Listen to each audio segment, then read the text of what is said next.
Hello everyone, and welcome back to a brand new Mate What Is. Your host, Nobble right here. Ignore the preacher, he's not in the background. I'll be running the show today as we're talking about The Legend of Zelda. One of my favorite game franchises, and I believe Preacher also played a couple of times. Please I also, yes, indeed. I said before we started, I'm so happy that I have somebody to talk about Zelda with, because it seems that nobody is playing this, has been a part of this childhood franchise that has established gaming for generations, decades. And all my friends are like, nah, I kind of looked at it, it looked a bit weebo, and I never bothered. Ugh, oh my god. You can only play one game, mate. You only play World of Warcraft or nothing at all. That's just the way it is. Oh, so painful to see. Painful and joyous at the same time, because I assume we're both in the same boat, is that we absolutely loved Breath of the Wild. Absolutely. Yeah, I was just blown away. I put nearly 50 hours into that game in 5 days. But to see how many people, when we were streaming it, just say, this actually looks pretty good. And then purchasing all the old Zeldas on their DSs and stuff, and buying Wii U's to get the virtual consoles to play Ocarina of Time. That was a really cool experience, but also kind of sad to see how many people said, I've never played Zelda. I thought it looked really, really crappy. Yeah, is this any good? Is this what the other Zeldas are like? I'm like, oh, dude, get in there. Please experience the joy of the Great Fairy Fountain. Watch, bask in the glory of that lady as she entices how you. far have you gone? By the way, before we start anything else, are we going to talk about spoilers of the game? I think so. I don't think we can have this conversation without spoiling it, honestly, if we want to talk about it properly. Right. How far have you gone into gear upgrades with the Fairy Fountain? 50% as far as I know. So I think there's 4 Great Fairies, and I found 2. So I think that's preset bonuses. Yeah, there are 4 fountains to get, and each time that you upgrade with her, she becomes a little bit more extreme. Like, she starts off with blowing on you, and then a little kissy, and then she moves in on the 3rd upgrade for an actual kiss. Oh. And then the 4th one, I was freaking mind blown. The 4th one, she gets out of the water, she grabs Link and takes him with her to wherever she comes from, and then the screen goes black, and you come back, it's like, oh, wow. What, just spits him out? Oh my god, I kind of have to do that now.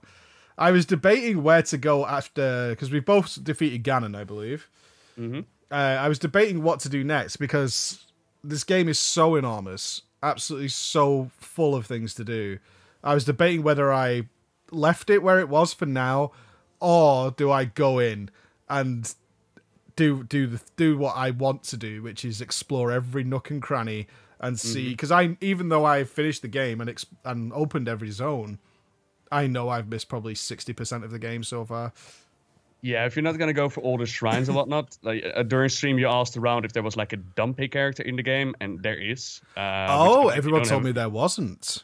Well, is he not Dampé himself? No. It's not a Gravekeeper. It's not Dampé himself, but it's very similar. As in creepy guy, and offers the sweetest rewards. Yeah, I don't know if I should explain it to you or let you just experience yourself. I don't mind. I did find a particularly interesting Gravekeeper who was trying to find a hidden shrine that you had to go at night in order to find in the eyes glow. Shoot it with the arrow. Yeah. So I did find that guy who lives in a little hut nearby, but he wasn't a creepy Gravekeeper. No, there's another one that's a shop that only shows up at night, and you first find him around Skull Island. And it's a guy that's way into monster parts. So when he's just doing his thing, you see like the back of his hood, which is a monster, and then he turns around and he's this Dampé face, ugly character. Big dopey. Does he lumber around as well? No, he stands in his little air balloon, unfortunately. Oh, okay. But the cool part is he actually lets you exchange monster parts for gear, and you got like funny costumes like a horse one and a mob goblin so that you can get closer to the enemies.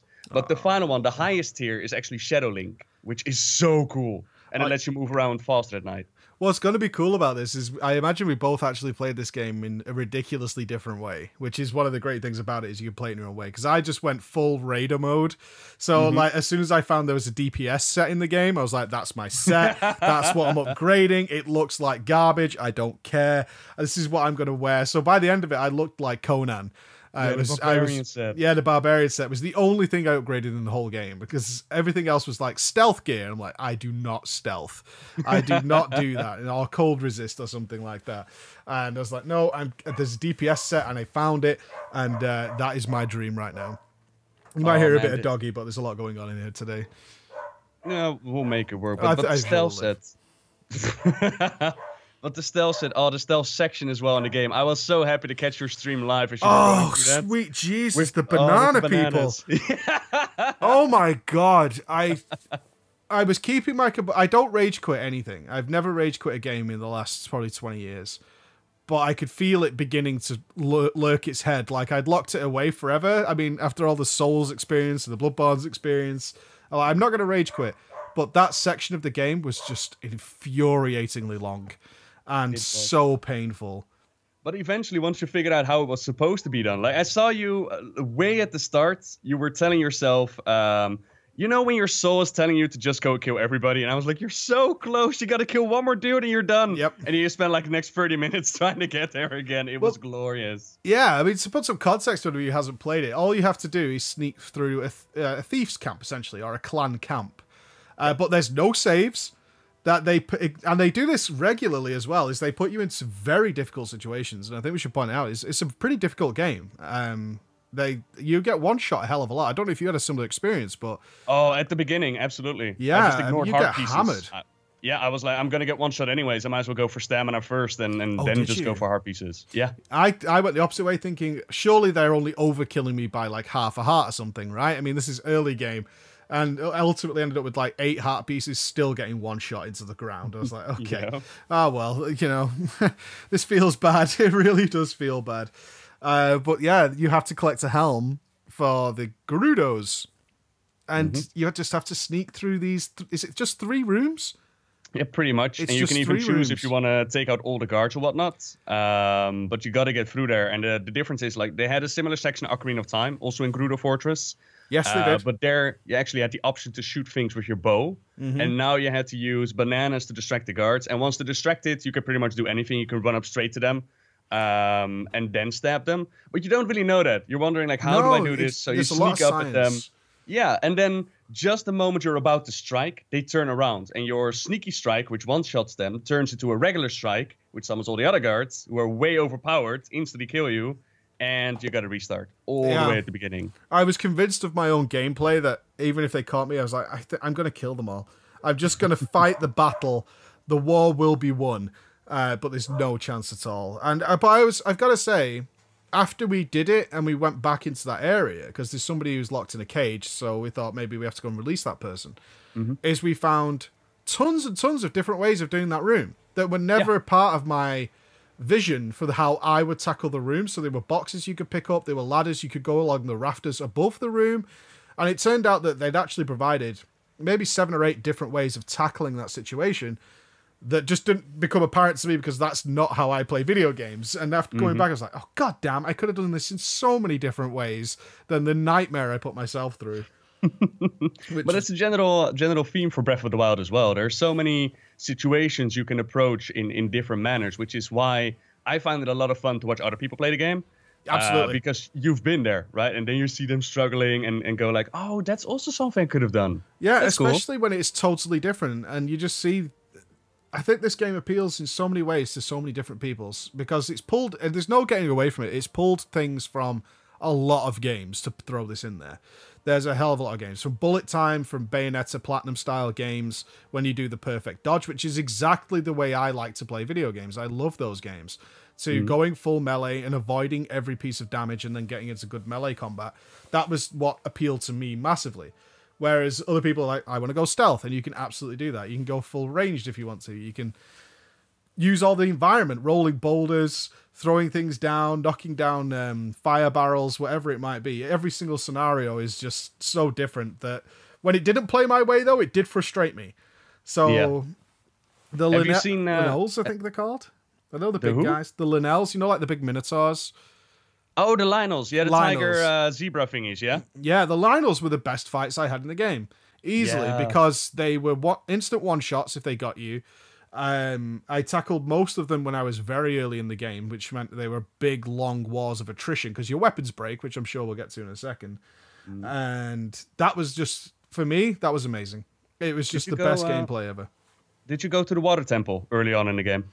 I was going to ask you what order you did the temples in, because there's 4 in total. So my order was Zora, the water temple first, which I totally regret now. the How come? Gorons, the Gerudos. No, I did the Gerudos last. The Rito, and then the Gerudo last. The camel last.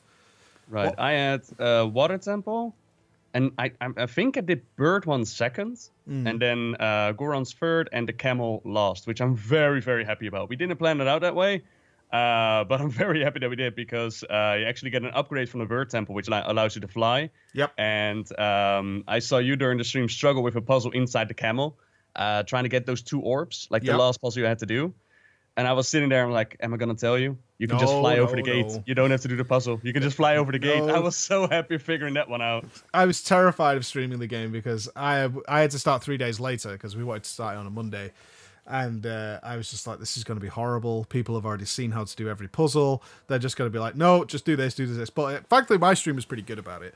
They were all right. But I've had some moments, mainly when things started to take a little while, or when I just enter a shrine, I would just be like, okay, chat, I'm just going to cover you up a little bit, because this is the most fun while playing a game, right? Like, normally I don't care. If I'm on WoW and you want to tell me how to play my paladin, go for it. I might learn something. But the fun of Zelda is actually finding your own way in those things, and finding out how the puzzle works, and not have somebody just explain to you, like, oh, yeah, this is what you're supposed to do. This is my entire take on video games. If there's no struggle, there's no reward. Just being told how to solve a puzzle is not solving a puzzle in any way, and you get no sense of satisfaction from that whatsoever. So yeah, I get exactly where you're coming from. It's the same thing for me. Overcoming the odds is exactly why I play video games, and it's certainly not to be told how to overcome the odds. Exactly. But back to the whole Linux Water Temple thing. You did the Water Temple first, and you regretted it, but you also ended up in that Lionel fight on top of the mountain to get the Thunder Arrows, yeah? Yeah, what I'd say is, obviously with a game this good, the things that aren't perfect annoy the hell out of you, because they're just blemishes on what is such a wonderful experience. And the Zora Temple, for me, was the absolute best. And the reason it was the best is twofold. One is actually getting to Zora's Domain is a huge gauntlet through a mountain pass that took me nearly an hour and a half to get through. And all the time you have this really cheesy Prince Gaston style character who is fantastic, who keeps popping up. He's utterly useless. And he's got this grin like he's the big hero. And he just keeps popping up saying, you're doing really well. Carry on. I'll meet you somewhere else. And you have to just go through this absolute war to reach the Zora's Domain. Because, as we said earlier, weapons break, and that has its good and bad points. So you can start off prepared, but as you keep plowing through this mountain pass, it's just, you're being worn down. You're running out of food. You're running out of your good weapons, and the challenges just keep coming and coming and coming until ultimately you see Zora's Domain, which is an absolute spectacle in the game. It's absolutely gorgeous.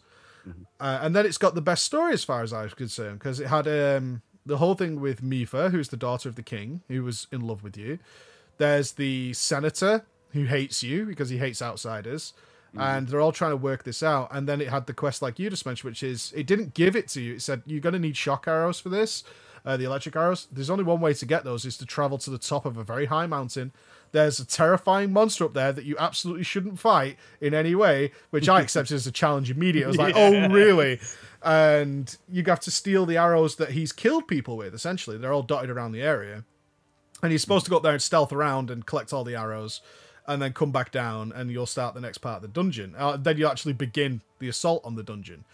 But all that was probably 4 hours of gameplay, including probably 30 minutes to actually kill the Lionel with no health and the worst weapons, just whittling him down. But also learning, even in that 30-minute period it took me to kill that thing, I still didn't learn everything about how they work. Like, I didn't know you can actually mount them if you time it correctly. I never saw that in that massive battle of endurance that I had with that guy.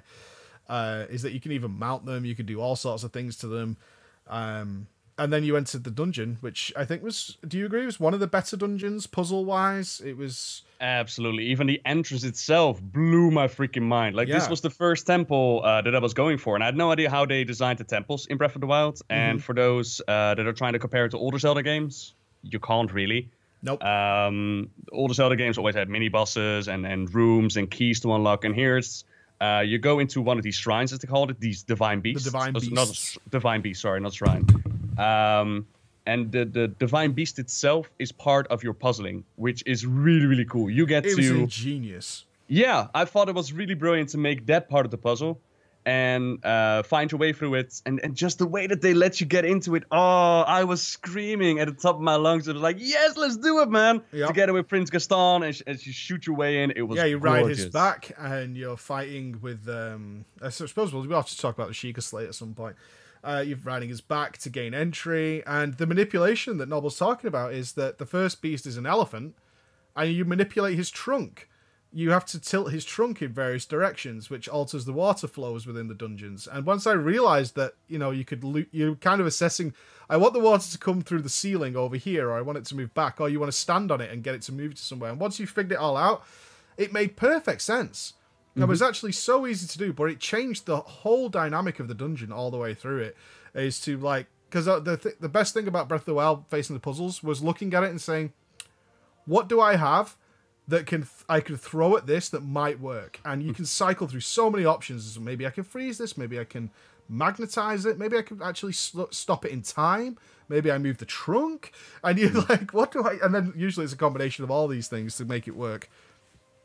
And not to mention that it looks absolutely gorgeous to see you activate the beast, and then slowly but surely you see that trunk come up. But also the other divine beasts that move around, of course. And you see it actually move. It actually happens. It's really, really cool. Yeah, usually because you're inside it. Yeah. And you mentioned the whole the set of things that you get that comes from the Sheikah Slate. Basically what they've decided to do, instead of going through the temples and collect your items that you need, which makes it a very linear experience, instead of, I believe it was Link Between Worlds, where they offer you the shop where you can buy whatever you want. Yeah, you can rent everything. Yeah, now they just decided to give you a basic amount of abilities, which are enough to get you through the entire game. Yep. But anything and everything you pick up in between might make it easier. I mentioned before the flying ability, which allowed you to pretty much skip an entire puzzle and just jump behind the gates. Way cheesy, but you can do it. But also lightning arrows, which in, for example, puzzles where you need to make a current with lightning, you could just use a lightning arrow and finish the puzzle like that. It makes it a little bit cheesy, a little bit easier. Oh my god, that's how you solved the other puzzle, wasn't it? That you saw me do on stream. Oh, that's no, your one. Oh my god. The one I saw you doing, you were picking up that orb and you were walking across the bridge. I cheesed the hell out of it. I know I did. Yeah, and I was like, Preacher, why not use magnetism? Like, why not just pick it up with magnetism, stand on the platform? Oh, you could magnetize it? Oh my god. You did it later. You magnetized it later. Oh, I feel like such a moron. It was so cool to see you do it, though, because I was like, why are you not magnetizing? Oh, you can actually walk across the bridge. Yeah, I know. I saw in my chat, people were like, you could do that? And I was like, yeah, you could do that. Get cheesed on. But now it turns out that I didn't cheese it. I just made it way harder for myself. But still, I found a way around the puzzle. I solved the puzzle. That's all that matters. And that's such a strong point for Breath of the Wild. Like I mentioned before, you can rewatch someone else play, and it's so freaking cool to see that you can make certain situations easier. But at the same time, I also find it a weakness. I saw you actually go out of your way not to use all of your abilities just to make it a little bit more challenging. Yeah, I think we should bring that up then, because I said that the Zora dungeon I absolutely regretted doing first. That was two reasons. One, the whole Zora campaign from start to finish with the gauntlet to finally defeating the Ganon inside was amazing. Absolutely amazing, and I don't think the other three came close to what I experienced doing the Zora one. They were miles apart for me. And also, it gave me the most powerful ability in the game, which I couldn't, as far as I'm considered, for my style of gameplay, which was a soul stone for WoW listeners, is if you died, you came back to life with not only a full health bar, but extra hearts on top of that, to give you a second go. And it spoiled the rest of... it didn't spoil it completely because, it was just the way it was, but it certainly made everything else that I did the rest of the 3 dungeons trivial by comparison to that first big fight that I had in the Divine Beast Water Temple. And that's why I felt bad. I would rather have not had that. Yeah. No, I get what you're saying.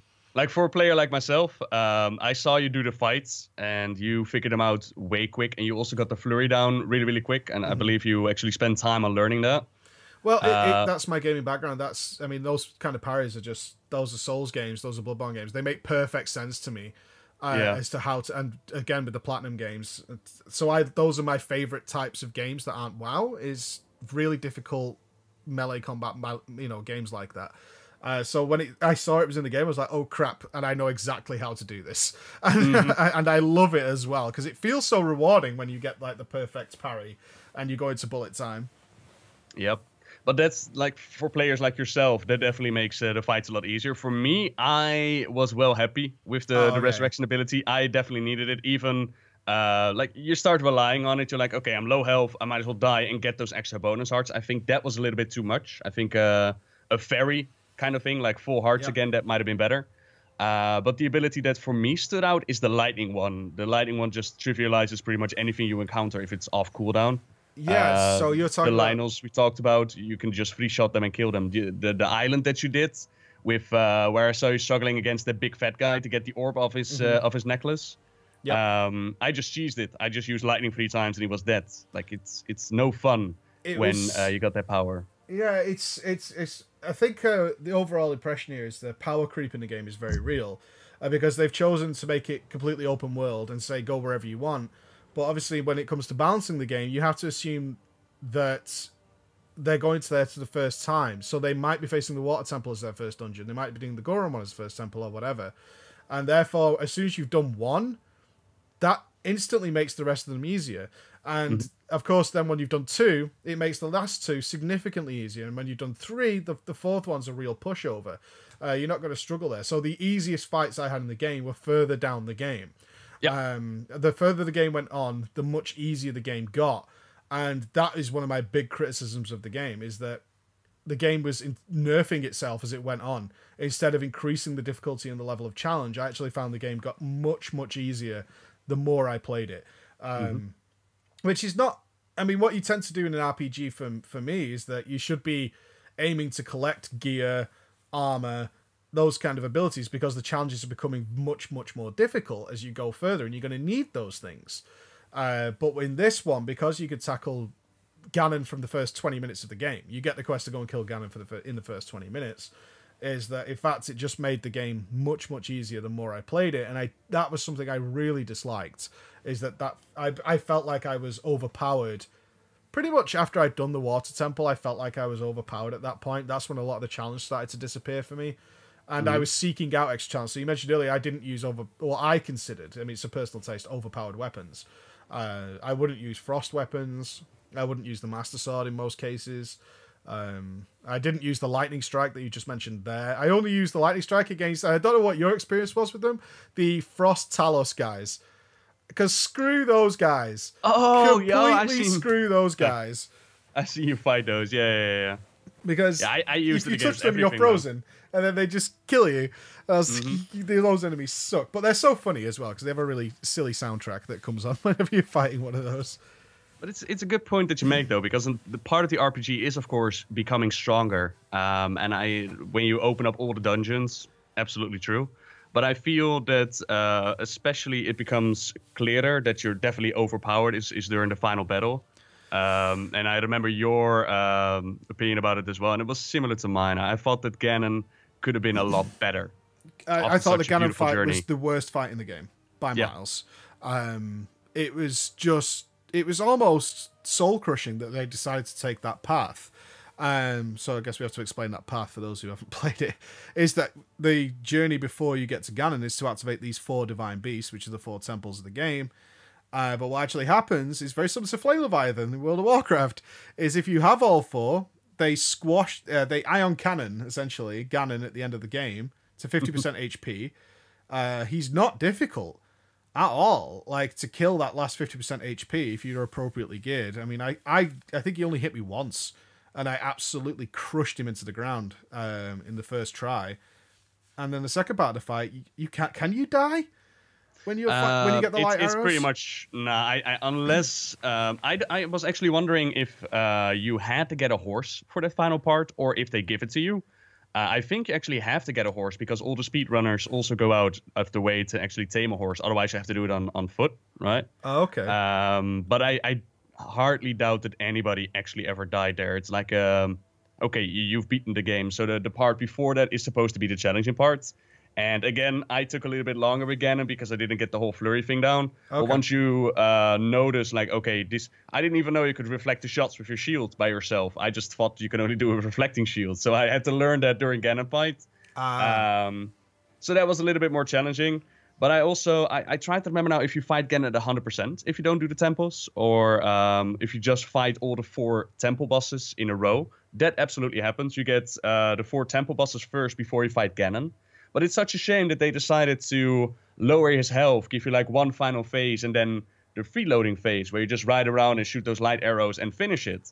Why not give the ability to turn that off? Why make it so that if you go through the entirety of the game, why does the end game become so much easier? Such a shame. Yeah, it was such a disappointment to see the game end that way, because I'll be honest with the even with the people who were watching, is that everybody who'd watched it for the full week was just enthralled, absolutely enthralled into the game.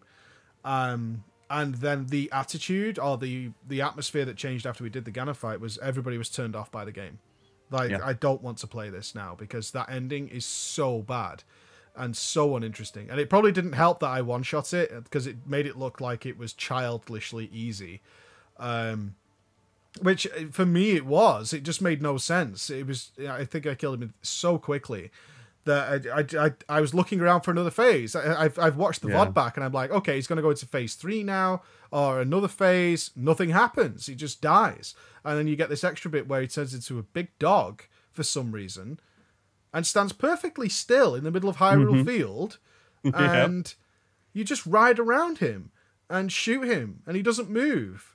And I was so baffled by that encounter design. Like, why would you make this the last fight? It makes no sense. And it was disappointing for me. It was very, very disappointing. And I was sad that they decided to do that. As you said, if you don't defeat the fight, because you can go to Ganon in the first 20 minutes of the game, if you don't activate the Divine Beast, you actually get a really intense gauntlet where you have to fight all the Divine Beast bosses back to back, then Ganon on top of that without a break. And that looks to me like a great challenge, which is something I might actually do. Yeah, just for the speedrun glory, yeah. Well, just for that, just to have a good final fight, honestly. I feel like it shortchanged me on the last fight. I really do feel like it shortchanged me on the last fight. But it didn't take too much away from the game, because it was 5 minutes of what is so far for me a 50-odd hour experience. At least another 50 is probably due. But that it does leave that sour taste in your mouth. Like, why did you do this? Why did you decide to make the end of the game like this? You didn't even go for the full-on Guardian upgrades either. You didn't go for the Guardian armor. And when you I thought it was too powerful. Again, it's my personal playlist. It's like, as soon as I figured out that I can't use frost swords now because they froze the boss, I was like, I can't do that. No, throw that away. That's too powerful. I never like feeling overpowered. It takes away my sense of satisfaction. So I always ditch those things, which much to the annoyance of many people, because they're like, why don't you just make it so much easier? I'm like, because it sucks. I want it to be hard. I'm going to make it harder. I already have a soul stone. God damn it. I need to fix this. But when you have an end boss fight, it should be more difficult than a Linux fight, Lionel fight. It should be more difficult than the Wind Temple boss fight. I had so much trouble with that guy. You figured it out way too quick, by the way. That was not fair. I saw you doing the fight. I was like, okay, here it comes. Now we're going to see Preacher Rage. And he drops those sticks on the floor. You're like, oh, this is what you're supposed to do. I'm like, damn it, no, why? Yeah. Well, that's the Raider. I can't help it. It's like, what is this happening? There's bound to be, because it's Zelda. There's always a gimmick. There's always a gimmick in Zelda. So it's the 90% of the fight is figuring out what the gimmick is. If you can figure the gimmick, you're going to be fine. So I always just look at the fight. I don't mind dying over and over again to learn what the gimmick is and how to deal with it. Do we reflect this? Do we charge it? Do we do whatever? But that's the best thing ever. I love that stuff. And that comes back to the whole challenge and reward stuff. Like, once you overcome those fights, I had the best fights with the 4th temple boss. And that makes you wonder, why didn't Ganon incorporate more of your abilities? Why wasn't there time freezing or metal magnetism bending or ice freezing or whatnot? Nothing of that was incorporated. It was pure flurry fights. A couple of bomb arrows here and there, and then you go into pony phase. It was very. Bizarre. I mean, to put it into some sort of context, is the stealth section we talked about earlier is very, very difficult. But the reward for doing that is a relatively simplistic boss afterwards, who's complete lunatic, Really funny though in what he's doing. He's an absolute madman. But that fight has more use of Link's abilities than the Ganon fight. Yeah. And which is crazy. It's absolutely crazy when you put it in context. Is that gift boss, because it's very hard to die to that boss after the stealth section. But he uses more thinking and brain power to work out how to kill him than the Ganon fight does. Which is very, very strange that they decided to walk that path. And overall, I was very disappointed in Ganon himself. One thing I did want to talk to you about that, because obviously you played the Zeldas, is I've said, and you counter this by saying you disagree, is I don't believe Breath of the Wild is a good Zelda game. Yeah. It's a fantastic game, and absolutely one of the best games I've played in a very, very long time, but I don't believe it's a good Zelda game. So I wanted to get into that with you a little bit, because you obviously have some frame of reference, whereas when I tell that to Andy, he just goes, sure, whatever. Well, I was actually, I heard you say that, and I actually thought it over, and I was wondering, what do you define as a Zelda game, and what is Breath of the Wild missing that makes it not a Zelda game? Okay, so there are a few things that when I think of the Zelda franchise that make it stand out and make it unique to me. And actually, like, I probably applied a lot of my own sort of lore to this, is when you think about the standard items that you collect through every Zelda game, from the hammer to the gauntlets to the hook shot to the long shot, whatever, the boomerang. Those things, for me, are also in the same sort of boat as the Master Sword and the Hylian Shield, is that these are the tools of the Hero of Time. And these are the staples that make the Hero of Time the Hero of Time. They're all part of this collective, and they traverse all the different, whether you want to call it the multiverse or whatever, that is the Zelda world. Because it doesn't, as many people might not know, they don't really run well if you try and put them into a timeline. Well, actually, Preacher, Zelda has released an official timeline. Yeah, it's bogus. I double-checked it. Like, there's so many videos out there saying this, Nintendo, this does not make sense. Like, at all. Absolutely. But then again, they started the franchise in 87. Try connecting a franchise that started dead I don't want it to be. a timeline. This is kind of what I'm saying. Is like, for me, Zelda is taking all the elements of the Zelda world and putting them into different stories. I think that's totally fine, is to do that. Breath of the Wild doesn't have any of that. It takes a lot of that away. It has some nods to it. I've got to say, the acquisition of the Master Sword was embarrassingly arbitrary, to the point where I felt they should have been embarrassed by that. What? Well, are you kidding me? That was such a nice reference to the original Zelda, where you had to get an X amount of heart pieces before you could upgrade. I hated it. I'll tell you why it spoiled it for me. Is I wasn't looking for it. I didn't know where it was. I'd had many clues through the game saying that the Master Sword was out and about somewhere, and somebody even did tell me that it was in a forest, which should have been a giveaway. But we were actually looking for the God of Inventory Space, which in the game is solving mini puzzles. I believe there's 900 of them. Very, very simple mini puzzles. Allows you to visit this giant Hattori, who will upgrade your inventory space and give you more weapon slots, shield slots, or bow slots, or whatever. Because in exchange for bringing back his seeds, he does a little sexy dance. That dance is ridiculously funny, by the way. Because the first quest for him is find his maracas, so he can do his dance, which is great. I forgot, actually, that I found his magic maracas earlier in the game. So we knew he was in a forest, and we'd uncovered the forest. We knew where it was. It's above high. We saw it on the map after we got the tower. It's like, oh, there's a forest there. I bet that's where he is. So we went there, and it turns out to be the Lost Woods. Again, another callback to the other Zeldas. I was like, oh shit, it's the Lost Woods. Right. I really don't want to tackle a maze right now, because I think it was midnight when we got there. But the maze was relatively simple. So we got through the maze and entered it, and there was the God of Inventory Space. I was like, oh, thank God we found him, because we were really struggling. I think we had about 30 seeds or something, and we'd not been to visit him.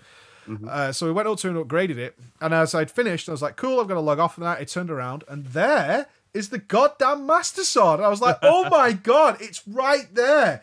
And it was a wonderful, amazing moment for so many people, including myself, to see it. It's like, we found it like purely by accident, which was great. And it's lodged into the floor in its classic Zelda style, in front of the Deku Tree, which I didn't even notice the Deku Tree was there. I was like, oh crap, the Deku Tree's there as well. I'd just seen the inventory space, bro, and run straight to him. And then walked up to it, and it was like, okay, you need to have done X amount of shrines before we'll give you this. And it really just spoiled that whole moment. For me, it was like, oh, so I need to do 8 shrines to get it. Instead of it being some sort of journey to go on. It was just do 8 shrines, which took a lot of the wind out of my sails for that. That it had this sort of minimum.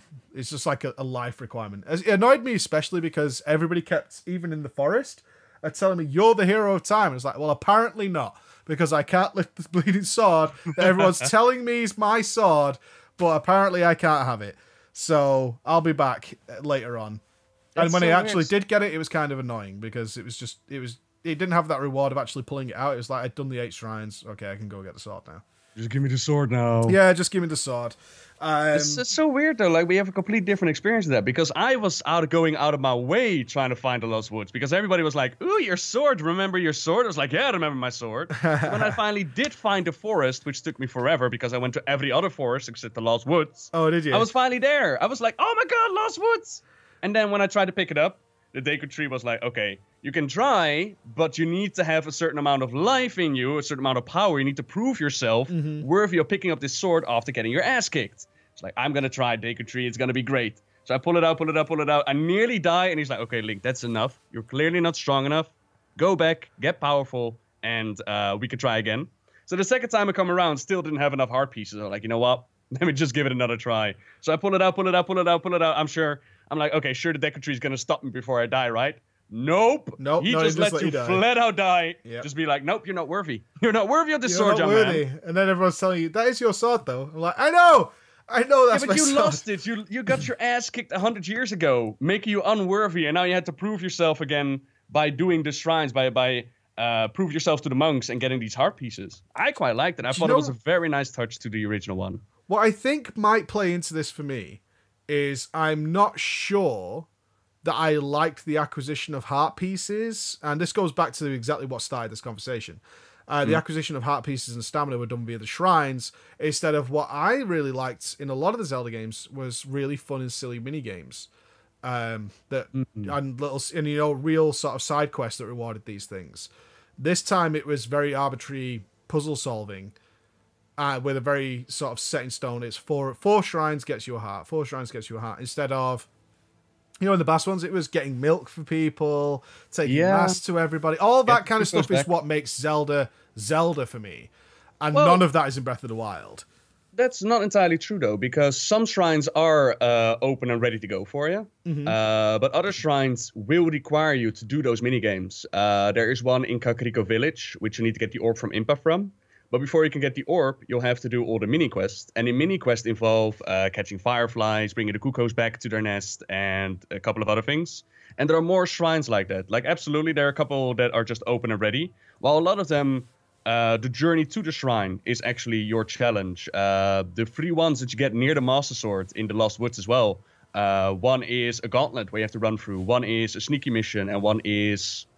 follow your way through the mists. Like, there are definitely a couple of minigames attached to those shrines, which I really, really liked. And especially the element of, okay, you want a puzzle? Then go to the shrines. And there is where you find the majority of your puzzles. I really like that. Yeah, it's opposite for me because I never had to do any of that in order to get the Master Sword. That is absolutely true. No, I had to do none of that to do that. I completed nearly, I'd say we did 100% of the side quests in the first 4 zones.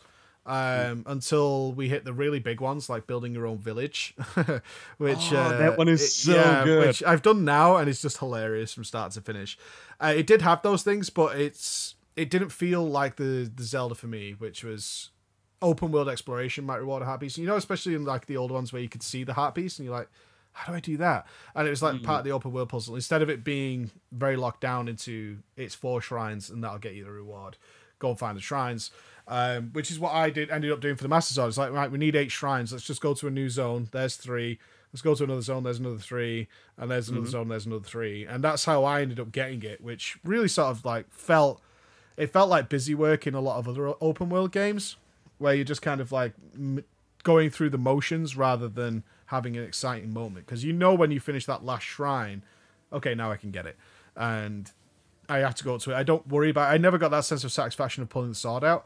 I just knew I was going to get the sword. So it was just a case of go to the Lost Woods, pick it up, leave the Lost Woods, and go away. Which I think it just soured it a bit for me in comparison to the other ones. Whereas I certainly prefer. I just say I much prefer the older style of what I found to be key parts of Zelda, which aren't in this one. There are the mini games. There's some. Not all of them are mini games, I would say, but there are some interesting quests for sure. Have you seen the golfing though? Yes. Okay.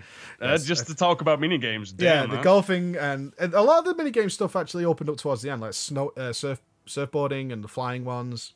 Mm-hmm. They came from there. Also, another part of it was the story. Yeah. Ganon is a nothing in this game, like in any way, shape, or form. Unless I missed something massive, Ganon is just arbitrarily bad guy. Did you not see Hyrule Castle and the Destroyed World? Yeah. In terms of? As in, the whole reason why you got your ass kicked was because of Ganon? I'm trying to put context to what I saw. I didn't feel any personality from Ganon, is what I'm going to say. Oh, like that. In all the other Zelda games, Ganon actually has a personality and a motive, and in some cases, it's actually a sympathetic one. You can actually see his point. Like Wind Waker's like that. When you finish Wind Waker, you're like, I kind of see where Ganon's coming from. He's still a dick, but I kind of see where he's coming from. Where in this one, I'm trying to recall. What did he in Wind Waker? What did he try to do? It was more about rightful kings and things like that, and some betrayals that had happened to him. And once you listen to it, you actually are like, I kind of see why he's doing this, and that makes the villain far more interesting for me. It's like, especially if you can he has a purpose. I never felt like Calamity Ganon had a purpose in any way or had any personality whatsoever. He felt like just arbitrary bad guys here to destroy Hyrule, and then you kill him, and you saved Hyrule. I think his personality comes from the aftermath, as in you jump into the story 100 years later. You missed the 100 years back, which that is where he became this big-ass problem, which is also... the whole memory side quest, what they added to the game is they give you a couple of pictures that show you Hyrule before you lost, and you have to go back and figure out, okay, what exactly happened. With Picture Bro, who's such a weirdo. Paint Bro is such a strange guy. With his beautiful art, man. He makes the best art pieces. Yeah, Paint Bro is such a strange guy. I got really excited at some point to actually find him and figure out where the next memory was. I was like, oh yeah, give me the hint. It was really, really good. And I think he's not so much in your face like I'm the bad guy. Of course, you always see him in the distance. Yep. But you are more in the aftermath of what was Calamity Ganon. But I definitely understand your point. He's not a Ganondorf of Ocarina of Time that you meet as a child that goes for the throne and you face off at the end. Yep. It's more an evil force now being contained by Zelda, who for some reason has the complete Triforce in her possession. Yeah, exactly. And I have to ask you this question. Where is Zelda at the end of the fight? Because we go to Hyrule Castle, which Ganon. is the best dungeon. She's inside Ganon. Is that where she's supposed to be?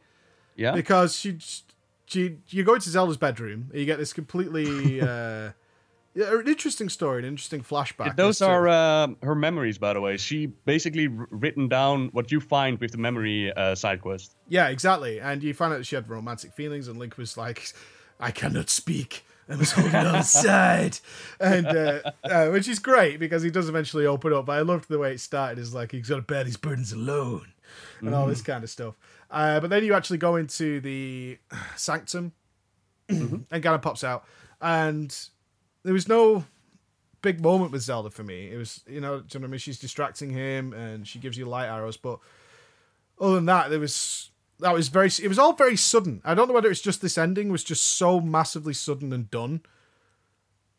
Could be, but then again, you didn't go for memory hunting until after finishing the game, right? Correct. Yeah, I think that's also part of the problem, because memory hunting is a main quest, and through those memories, you discover how you were preparing for Calamity Ganon, how you got your ass kicked, and what exactly happened to Zelda.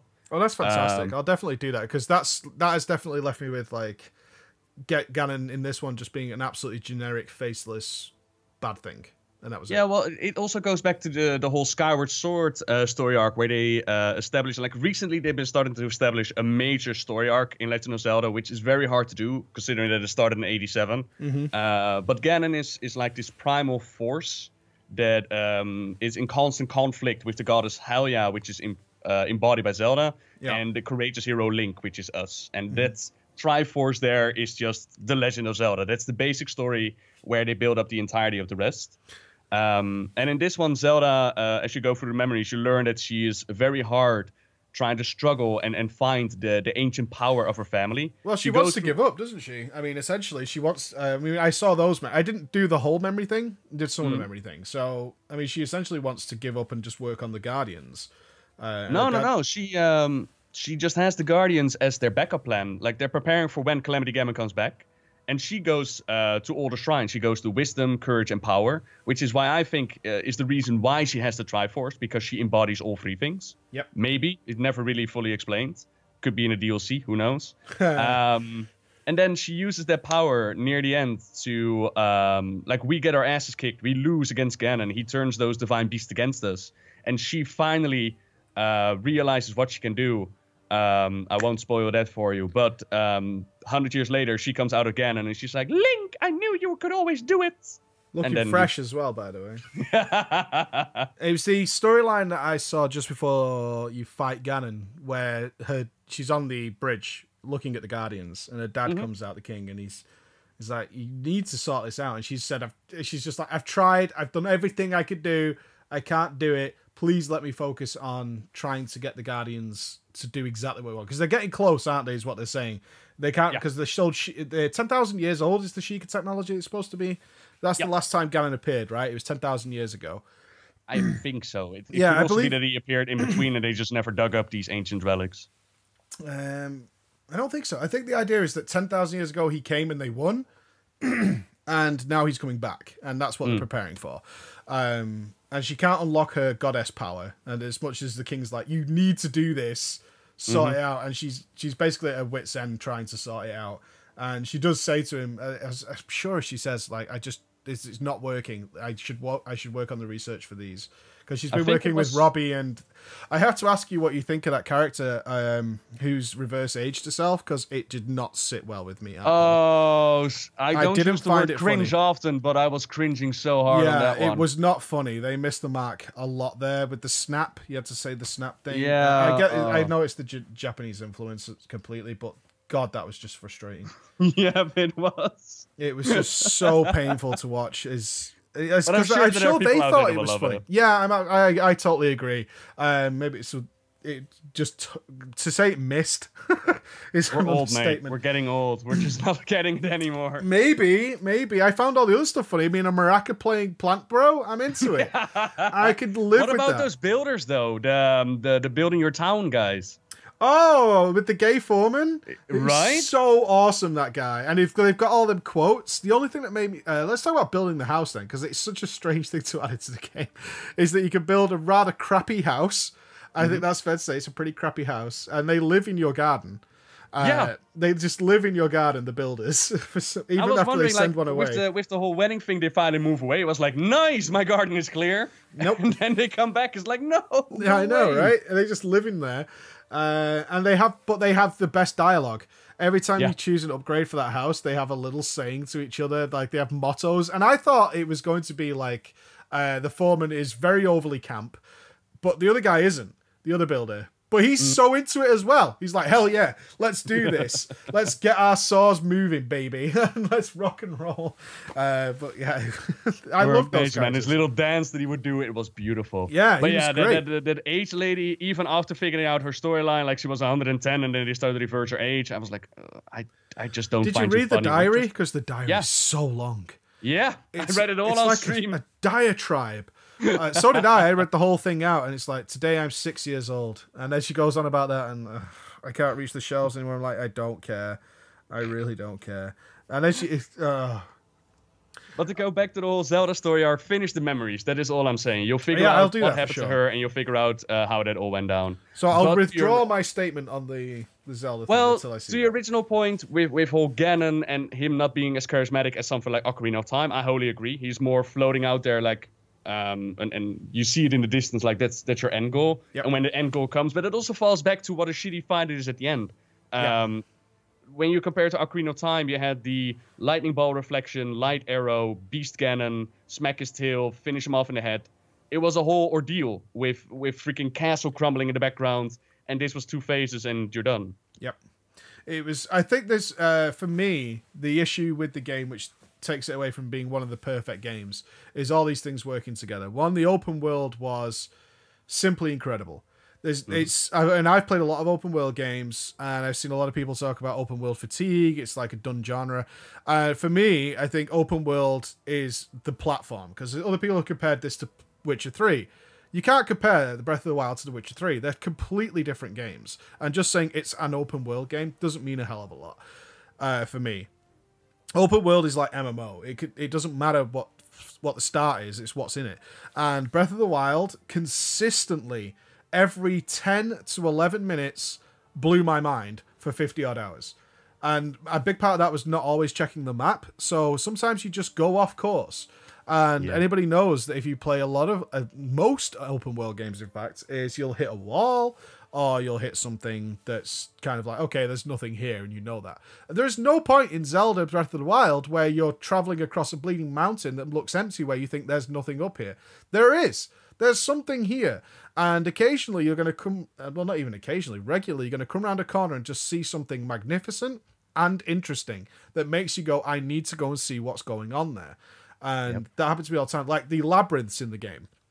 Those monolithic, enormous labyrinths. I had no idea were in the game. I came around a corner, and what faces me is an absolute... I mean, if to put it in some sort of scale, there's 600 feet or something like that, maybe less than that, high cubes.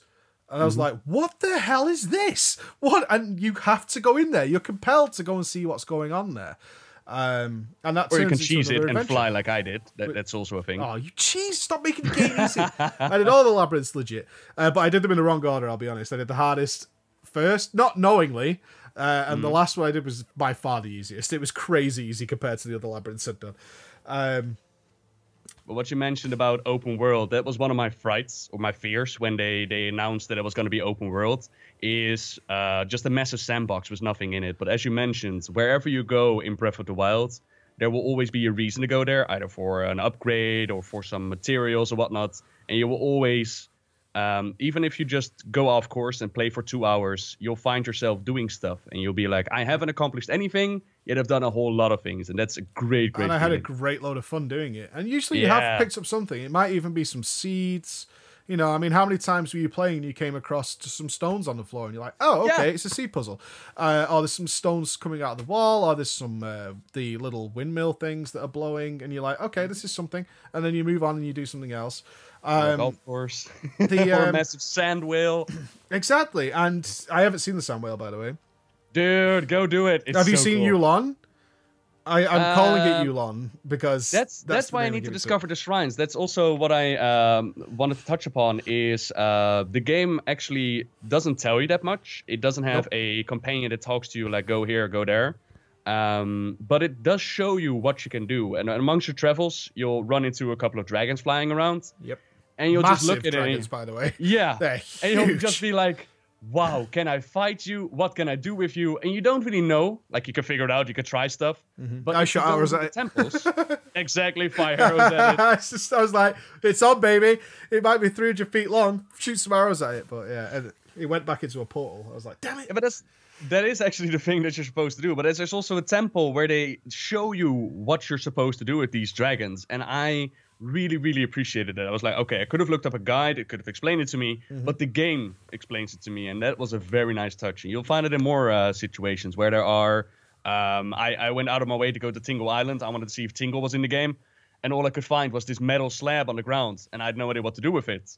A couple of hours later into the game, and it actually tells you, like, this is what you can do with the slab. It's like, oh, that's what I was supposed to do. Okay. Let's go back to Tingle Island. Yep. And go further in. It's really, really cool. The moment, well, again, one of these defining moments for me is, I don't know how it played out for you, but once I'd done the 4 Divine Beasts, I still have 5 entire zones left undiscovered.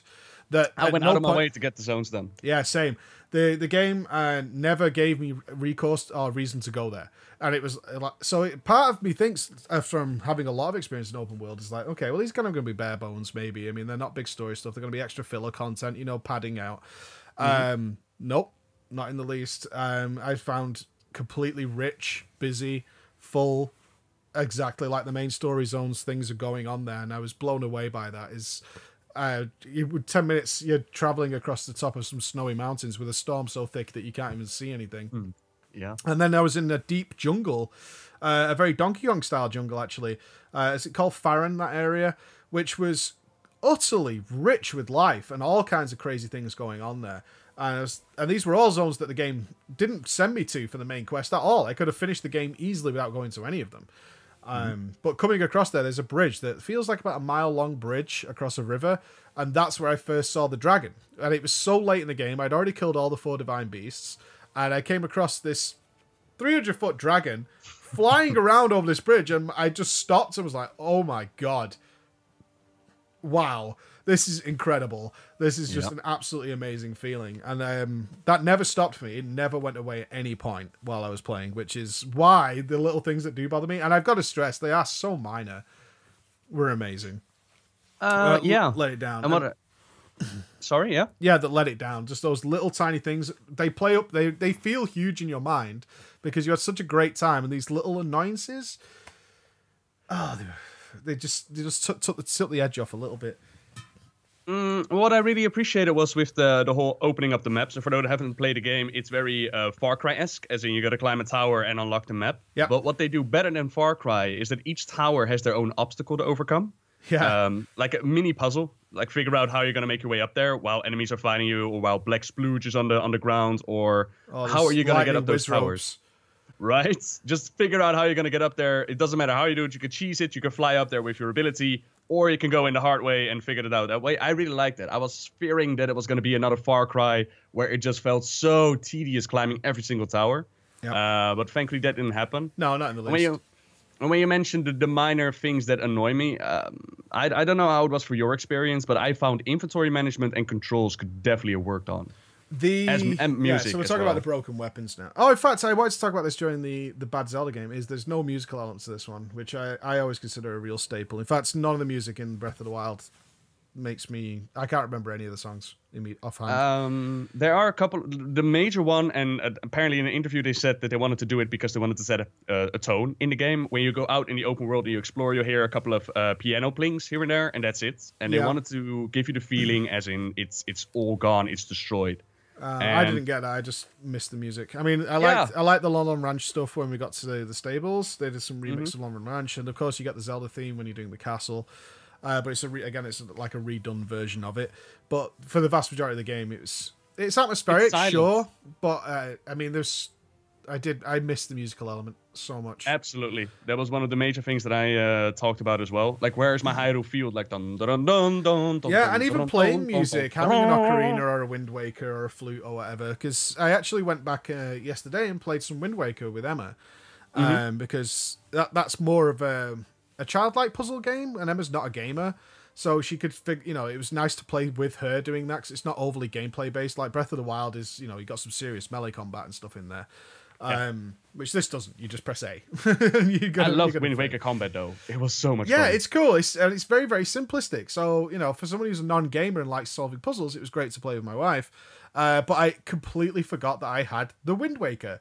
And the save file I was on was in a temple, and I couldn't figure out this puzzle for about 10 minutes, and then I was like, oh yeah, I have songs that do things. Oh my god. And then I had to play the Wind Waker, and I was like, I totally missed this in Breath of the Wild, not having this kind of element to it. I like the Sheikah Slate as a kind of replacement, but there's something to be said for, playing the music in Zelda and getting those songs regularly played that really stood out for you. I mean, there's still people to this day who could play you the Sun Song and know the song for it, Absolutely, and music has been such a staple for Zelda. Like, there are a couple of moments, like Goron City has, I believe, Death Mountain from Zelda 1 in a remix, which was kind of nice. Like, oh, I remember that song. But something that really stood out was just missing. Absolutely. It was. And I have to ask you as well, the choice to add voice acting, because I didn't like any of that. I liked a lot of it, except for Zelda. I did not like Zelda's voice, which is such a main character. I was like, you're way too British. You're way not how I imagine Zelda. But I thought when it came to characters like the Gaston one, or the Goron guy, or Mipha, whatever her name is. Mipha. I thought it added a lot to them, and the choice to keep Link silent as well, very good choice. Yeah. The only one that although he comes off like an arsehole now, right? Because they keep asking questions and he just goes, his burdens. He's a silent knight. But for me, the opposite. Like the Goron guy spoke, I was like, that is not what I want a Goron to sound like. Especially if you base it off like Ocarina music, where it's got that doot doot doot doot. They just sound so dumpy and dopey. And every time you hit them, you go, oh. And then he spoke, and he's got a really clear. He's well articulated. I was like, that is hashtag not my Goron. Get out. Not into it. And the Deku Tree spoke as well. I was like, that is not my Deku Tree. That is not what I picture a Deku Tree sounding like. And that I think that comes down to what your preconceptions are. What have you always thought since you were a kid? You got to remember, we played these games as kids pretty much. Is what did they sound like in your head at the time? And then they actually get voice acted, and you're like, oh, yeah, no. It wasn't terrible. I thought they were voice acted well. But it comes down to what did you want them to sound like, and if they didn't, it's like the new Morose when he was in Karazhan, and it was the new. I was like, that's not my Morose. Yeah, but it also comes. Yeah, it definitely comes down to what you imagine. But I also felt like it added to the character, like the bird guy. I started to hate the bird guy, which is a good feeling, and the ladyfish. I was like, oh, you're really cute. Except I still don't get why all the Zora princesses want to get with Link. Everybody wanted to get with Link in this game. Yeah, like, there are even a Zelda. lot of sexual undertones in this one. Zelda wanted a piece for like, she was like, he's so steamy and brooding. I really like it. I was like, what are your burdens? Tell me. Tell me. Why don't you share with me, Link? Why don't you share with me? I think except the bird lady. No, the Gerudo lady. She didn't care about Link. She was going to squash him between her thighs. I was wondering, like, are you a mother type, or are you more of a I want to get with that type? It was a little bit. Yeah, she was chatty. Let's say that. Yeah. I like it. I wanted to say, other things that I loved was when I was in the desert. I loved the environmentals. The lightning strike was great. It added a great complexity of mixing up the combat. Is that okay? You can't use metallic weapons here. You're going to have to rethink how you would normally approach this. But it's just all the way down to when we first got to the Gerudo Desert and it got too hot. And I had no heat resistance. I just thought, I wonder if I just take off my clothes. And that absolutely worked. And I was like, this is incredible. This is incredible. And I also then found out if I would have used the ice sword, that would have cooled me down as well. And if really? I didn't know that. And I was like, I've tried it, and it's like, it absolutely works. If you have a flame sword and you're in the ice, it warms you up, so you don't have to wear as much ice armor. And I was like, this game, man, it's just... Nice touch. And slipping on the ice when it's raining, all that kind of stuff was just amazing. Yeah, it's the little touches. You can definitely tell that they've polished a lot in this game, and they put a lot of hours in. What did you think of controls and inventory management, by the way? Oh, yeah, okay. So, for me, the weapons system it's got its pros and its cons. Managing it, particularly bows and shields, because you can't actually throw them away, like just collect them. Was annoying and frustrating from start to finish. Like, it was just never fun to open a chest, sword, close the chest. Your inventory is full. Yeah, close the chest, pick a weapon, throw the weapon away, open the chest again. Yeah. But absolutely what agree. it did do is what I assume they actually hoped it would do is create these battles of attrition, which I really, really loved, where you were working through your weapons. So I had a particularly momentous encounter that most of my audience will know with Beat Boop. I accidentally stumbled into the second hardest Beat Boop about an hour into the game, which was bad. And it's a 2.5 hour long battle. But what it creates is these moments where you've like, what have I got in my inventory? Okay, I've got a selection. I've got 1 or 2 good weapons and a few bad ones. I'm going to get no more weapons throughout this fight. So you start learning the fight. Okay, phase 1's easy. So I'm actually going to make that use bad weapons because they're going to break. No matter what happens here, I'm going to lose nearly every weapon I've got. And that element of strategy that it added to it is like using the weaker weapons earlier on to then have the better weapons towards the end of the fight. And so, because I'm going to have to work through all this. I loved that. Yeah. I thought that was great. I loved that strategy element that it added to it. Not to mention learning its mechanics as well. Yeah, learning how it works. Itself. All going hand in hand. It's like, okay, I can easily survive this, so I'm going to use my weaker weapons. Yeah. But when it gets harder and far more difficult, I'm going to use my stronger weapons. I want to get through this phase quickly. I did the same with the Lionel guys. Okay, it's going to get worse as the fight goes on. I need my stronger weapons then. I loved that aspect of it. I would have gladly thrown all that away to have had a basic sword, a master sword, a potentially great sword, and the shields. I would have absolutely preferred that system, but I did see the pros in the system. It's just a shame that the rest of the game's inventory management was just an absolute pain. Yeah, I really like picking up everything and everything. Like fighting with mobs and with cooking pots as your shield was just hilarious to me. But like you mentioned, the inventory, as in open up your menu and drop your weapons, it was so annoying. And I don't understand why they didn't go with the option as in you open up a chest, it's better than you have. Do you want to swap it out? And just instantly be able to swap it out. It would make it so much better instead of having to go through the entire animation of picking up a shield again. Yeah. And something that really started to bug me as well later on down the line was when you're out and exploring, you want to go for the shrines, you got to switch between your heat gear, your climbing gear, your snow walking gear, your sand walking gear, all kinds of sets that you have in your inventory. But compared to, for example, Ocarina of Time, where you also had to switch between the tunics, now you have to individually select your items. Yeah, you couldn't save a set. Yeah, exactly. Give me a set button. Like, all it needed was 2 buttons. Have it right away. Yeah, I mean, if I want to put one piece of a helm on, that's fine. But if I want to put the whole set on, just let me do that straight away. Just a set button. And the same with cooking. If I know a recipe that's really, really good and I got the ingredients, why do I have to pick up individual ingredients? Why not just let me pick up the cooking list? And it's very fun and immersive for the first 10 times that you do it. But at some point, it just becomes tedious and you just want to be able to pick it up. Yeah, it just became a pain in the bum. And it didn't need to be that way. Absolutely. Quality of life things that could have been upgraded. Again, it was a minor thing. I mean, it didn't bother me. It bothered me the most with the bows and shields. Because that involved actually opening the menu. Because you figured out that you could actually toss your weapons away, and I only picked up that trick once I was watching your stream. I was like, "Oh, really? Oh, damn! You can just toss it out and then pick it up. That's clever." Yeah, that's what you. I mean, that's something they teach earlier on. Is like if it's about to break, it'll crit if you throw it. So you get like one last blast with it. Yeah. So I was like, okay, I can throw away melee weapons. That's absolutely fine. But bows and shields means going to inventory, and as you well know, you get a lot of resources in that game. And they end up going into, I think I had 4 pages of resources on my character at a time. And you have to scroll through all 4 of those to get to potentially the armor sets and stuff to get to. And they didn't do a good job with that. It's very laborious. It's a real annoyance. The cooking thing as well, I think, plays into this, is because you're picking up a huge, huge variety of cooking materials. But they never save your recipes. And that really bugged me. Is that once I loved throwing things together, like, okay, I want to throw some steak in and some mushrooms and some rock salt. I loved that. I thought it was really fun. Dinner. Yeah, and it comes out and you might throw a steak and a fish in there to get the surf and turf meal. I thought that's great. Save that recipe for me. And let me say something like, okay, I have the ingredients to make 4 of those. Make 4 of those. Don't make me go into the inventory every time. Stack up 5 items, then throw them in the pot and watch the cutscene to make 1 food. That's so ridiculous. Why they didn't have a recipe book system in the game was mind-blowing to me, because a lot of it always came out as mushroom skewer in the early game, which is just kebabs. So you basically just stuck all the ingredients on a stick. So if that's the case, and lots of these combinations make mushroom skewers, just show me mushroom skewers. Say I can make 7 mushroom skewers here, or I can make whatever more powerful food. I'm fine with discovering it the first time, but after that, I kind of want you to make the system much quicker and more efficient.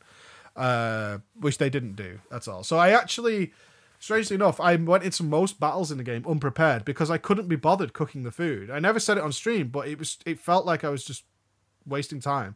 I want to get on with the game. I want to play the game. I don't want to sit here making 6 foods. What would you estimate it to make 6 foods? It's 2 or 3 minutes, maybe, of inventory management to make 6 foods. And it's like, I just can't be bothered. I want to get on with what I'm doing. I'm about to do something cool. This isn't that cool.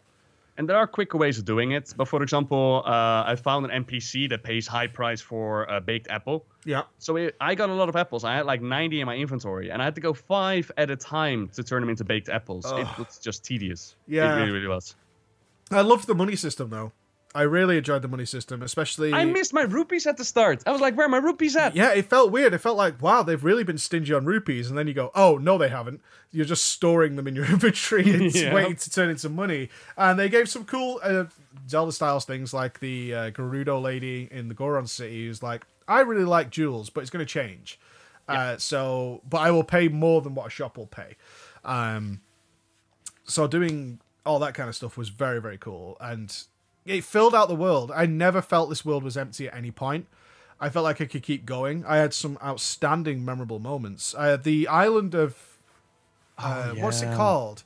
I don't know. Lower right corner. Yeah, the lower right corner island. To put into context, this is we just saw it. I think you were watching the stream at the time. I just saw it in the distance. I was like, okay, well, we've got to go try that because that's how you play Breath of the Wild. It's like that's got to be something, right? And we got there, and then it kicks into a mini cutscene. It's like you were here and now absolutely screwed. I was like, amazing.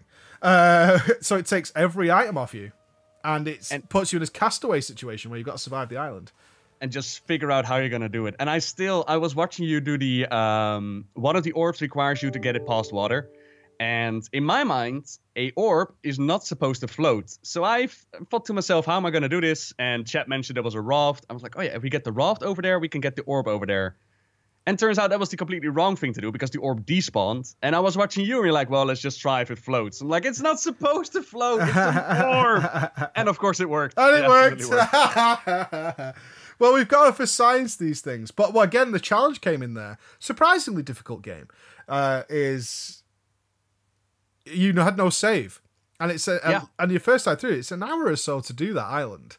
And if you fail... I mean, you did it the challenging mode, right? Like, you refused to use the lightning on the big guy. Yeah. That's where a lot of your hours went, or a lot of your time went in. Yeah. I suppose I do bring these things on myself. I mean, did I need to spend 2.5 hours fighting a completely ridiculous overpowered beat boot with 7 damage weapons? No.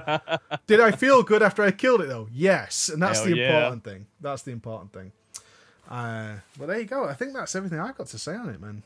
Last question to you. How did you find the controls for the Switch? Because in my experience, whenever I ended up in a intense battle, I would start clutching the controller, and I would either accidentally start crouching or accidentally start zooming in, because camera and movement, if you click those, you'll do different things. Did you experience that as well, or is it just me being clutchy? What did you play on? Switch. I didn't use the Pro Controller. I used the Charge-Up controller. I used the Pro Controller and did not have that issue.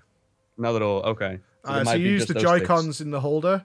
Yeah. Yeah. It's too... I knew as soon as I picked up the Joy-Cons that would never work for me, because my hands are too big and that's too light. And I need some weight in my controller. And the Pro Controller is actually quite hefty. So I have to pick up a Pro Controller. That's a good idea then. Because I was just doing my mind in. And I was also wondering if they were trying to move away from the whole Z-targeting system. Yeah. Because Z-targeting is not as accurate as it was in the past. Like, you really got to look at your enemy and then be close enough to make it work. Yeah. And the funny thing is, as soon as you have target on, you can move backwards as far as you want. But you got to get target on first. Yeah. But then I realized the whole flurry thing, the dodging and whatnot, is required with Z-targeting. So it was a bit odd. Oh, okay. Yeah, that sounds really annoying. I definitely had trouble trying to figure out the controls. But if I hear you and I saw you play as well, where you just got the dodge under control, and it makes it so much easier. And I too, I got all the gear that I wanted. I wanted to look like the hero of time, the green tunic and a master sword and a Hylian shield. Yeah. No. There, you can actually get it if you get all the temples. You'll get the official outfit, so you can still pick it up. And I went back again, and it was a whole lot easier, a lot of fun to do. So it definitely took some time for me to get used to. And then, you're making me want to go and play it right now. Hell yeah! I know, but I've got things to do now, and I've had my week. I set myself a week to play this, which is why I just went absolutely ham and didn't see my family for like 5 days. I had to raid and got shouted at because I was playing Zelda in between pulls, and they knew I was as well. Before we go, though, I got one final question for you. Amiibos. Amiibos adding content to the game, as in there are amiibos that will drop chests from the air, and the Epona horse. Epona is in there. Yeah. What do you think about it? You know what I think about it. Probably the same as you. I dislike it. I fundamentally dislike it. It's just, it's a money making scam, is what it is, and that's the way the industry is. So I hate it, and I don't support it. I don't own any amiibos. I do have a lot of Nintendo figures. I have plenty of Yoshis and some Marios, but they're all ones that aren't amiibo related. I've never gotten a single one, even though the temptation, because I play Yoshi's Woolly World with my kids, and you can get some amiibo stuff in there. But I know they'd like it, but still, I just disagree with that practice, especially when it's iconic things like Epona. or various other skins that come into the game that are really, really very, very cool, and they're content that's been developed, but you've got to go out and spend, because they're quite expensive as well, aren't they? They're not cheap, I don't think. I believe that the Link one, the one that is actually required for the pony, is now become rare, and Nintendo has the practice of making them artificially rare. Of course, as in just not rare making them so many. ass. Like, they can't make enough. Okay, sure, Nintendo. Mm-hmm. Yeah, so and it just sucks. Like, on the one hand, it's just a skin, and it doesn't add that much to the game. But at the same time, it's Epona. Like, it's a staple of the Zelda franchise. Why am I supposed to get an amiibo to get that in my game? I would rather Epona. I mean, wouldn't you much rather have Epona have existed somewhere? Again, like I said earlier in the talk, is like these things that exist in the Zelda universe that seem to travel with the hero of time. Which a lot of them are absent in Breath of the Wild, and it would have been nice if Epona did exist somewhere as this other creature that travels through, and that is the horse, that is Link's horse, and he has to. But it's not always the hero of time, eh? No, not always, but you get what I mean. It's like all these things seem to conjoin back to Link in some way right. throughout the games. Like, historically, he tends to end looking pretty similar in most of the games in terms of his item setup and who he's with. In this one as well, if you do all the shrines, you will look exactly the same. I don't mean visually. I mean in terms of like the actual tools that he uses. To get I mean the whole package, which he doesn't in this one. And it's a little thing that I missed, and maybe there's more to the game once I get another probably 50 hours into it when I can get there. But in terms of like a normal playthrough, I certainly missed those things, which is where I'm at right now. Is like doing a pretty normal playthrough of doing the beasts, doing plenty of side content, and doing Ganon. That was the position it left me in? Yeah, well, to the very original argument that we had about a proper Zelda game, like you not believing that it's a good Zelda game. It's a good game and not Zelda game. Yeah. I always find it hard to define what is Zelda. Like, for me, Zelda is memorable characters, fun puzzles to solve, dungeons, cool end boss fights. And I think this one, despite some of the elements not being there, I feel that this one definitely delivered on it. And I especially appreciate them stepping away from the formula that's been used so many times now. Because for me, it became predictable, right? You know you're going to go into the 3 dungeons, the 7 dungeons, and the end boss. Well, I would agree. I didn't like Twilight Princess or Skyward Sword. I own both of them. Didn't like Twilight? No, not particularly. Oh. Even though I got to turn into a doggo. No. Mm-hmm. You'd think I'd like that because I'm such a dog maniac, but no, it never grabbed me in the same way the others did. Skyward Sword was just bad though. Skyward Sword. Oh, motion controls gimmicks. Oh my god. Yeah. They didn't go full ham on in Skyward Sword as they did during they did go full ham during Skyward Sword, not as much now in Breath of the Wild, but it was still there. And I was like, Nintendo, why? I didn't realize that my controller the gyroscope was actually affecting my aim. So of course, every time and again I was like, I know my thumbstick is in the right place, and then it was wiggling around and stuff. I'm like, it wasn't until about halfway through someone was like, yeah, your gyroscopes are kicked in. I was like, what? It has the gyroscope and the thumbstick working? Oh my god, the nightmares this is causing me. I mean, it's obviously not a gimmicky game, especially if you play it with a Pro Controller. It feels like a straight up game. I think the big question we probably have to answer here, because it's the one that I regularly got, is it worth buying a Switch for? And I guess, what's your answer? I say full-hearted no. Because no. There are just not enough games right now to say a Switch is worth it. You might play Breath of the Wild on it, but then what are you going to play? Yeah. Whereas the Wii U is just cheaper, and I've played Breath of the Wild a little bit on the Wii U. Graphic-wise, it's not that much of a difference, and you just get a fun game experience out of it. Yeah, exactly. I mean, I actually kept my Wii U version. So the console we received came with the Wii U version of Breath of the Wild. I don't know why. Oh, yeah. Yeah, but I then saw what the Switch boxes looked like, and they're kind of really tiny, slimmy things. And I was like, nah, I want to keep my Wii U version. It looks like a proper game rather than the Switch version. Did you lick it? Well, no, because it's the Wii U version. It's a disc. So I downloaded Breath of the Wild. Sorry, I do not have the cartridge version of Breath of the Wild. Okay. I installed it. But yeah, in terms of buying a Switch for Breath of the Wild, I would say absolutely not.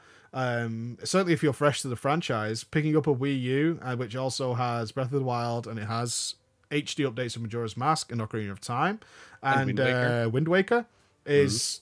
That's probably the next 400 hours of game you'll ever need. And you will enjoy the shit out of it, I think. I personally have just ordered it because under not duress, but in terms of me being a big noob, Link to the Past and A Link Between Worlds for my DS, because I passed over them So I've just ordered those two as well to play in my free time. Have you not played Link Between Worlds yet? I haven't. No, we have a DS, but you can't record off it without getting it modded. I think is the last look. You had to get a modded DS to do it, which meant that we never found a purpose for work. Yeah, exactly. We didn't have a work purpose to use the DS. We actually wanted to do some Pokemon stuff with it because Andy's a big Pokemon fan. So it's kind of just been left sat there, unfortunately. But I now have a motivation to actually do something with it, thanks to this. And I played Wind Waker. And this week alone, I played Wind Waker again for the first time in probably 2 years, which has been absolutely great. Such a good game. Just be careful with the whole copyright system, eh? Yeah. Nintendo and whatnot. Yeah, I mean, I'm not making any content on Wind Waker. I'm literally just playing it in the living room whenever I get a chance. Okay. Yeah. Well, anyway, I think we covered everything. I'm trying to think. This game's so massive. Do you wanna give an arbitrary score to it at the end? Do you want to give it a number? For me, people love numbers. I think I would give it an 8. I think between the poor ending to the fight, the poor ending to the game in terms of defeating Ganon, the inventory management stuff, and the lack of musical element, I think for me it just dragged it down that little bit. If I think about how much I ended up. And I'd also put down that I don't think they balance the game correctly, which is a big one for me. They didn't balance the game correctly. I do not like games that get easier and easier and easier the more you play. I don't like that at all. And I don't think the 4 dungeons were of equal par by any means. As I said, the Zora one for me was outstanding. The Goron one had a ridiculous escort quest that infuriated me. Really? You didn't like that? I did not like that at all because... That was easy, man. Use the power of the box. The power of the box. Seriously, you could pick up one box, you could just go ramming into the robots. I had a great old time. I was like, fear my box. I had the box, but I also had a guy who for some reason got himself stuck. I know you could stop him and start him. He got stuck between 2 of the things, and I literally sat under a rock for about 5 minutes while the boulders crashed down on me, just waiting for him to just gradually move because he was walking like one step and going. I was trying to... The Rito one was very, very quick, which I wasn't a fan of. Like, the Zora one had all the stuff we talked about. It had the mountain pass. It had going up to the mountain to fight this terrifying beast. It had all that before we started it. The Rito one, you get there, you go and do the flying mission. He gives you the arrows in that case that you need. Yep. And then you're up on doing the mission. So it was so very, very quick. It was like, okay, you're here, up you go. The Gerudo one was fine. I loved the sand... What is it? Seal? Yeah, sand seals. Sand seal surfing. I thought that was great. It had the Thunder King with the stealth mission, which was annoying, but it was still cool to get beaten and done. And a fun boss involved in it. So those 2 were fine.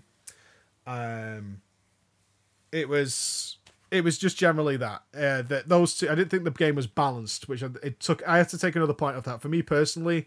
I had the best challenges earlier in the game. The last 20 hours or so, the game became very, very simple, which I didn't like at all. For me, I can't give it any... Well, I can give it anything, but I wouldn't give it a 10 out of 10. I don't think it's perfect, and I don't understand other people that say it's a masterpiece or a perfect game. Yeah. Because of the drops in frame rates, inventory management, music, a whole bunch of things.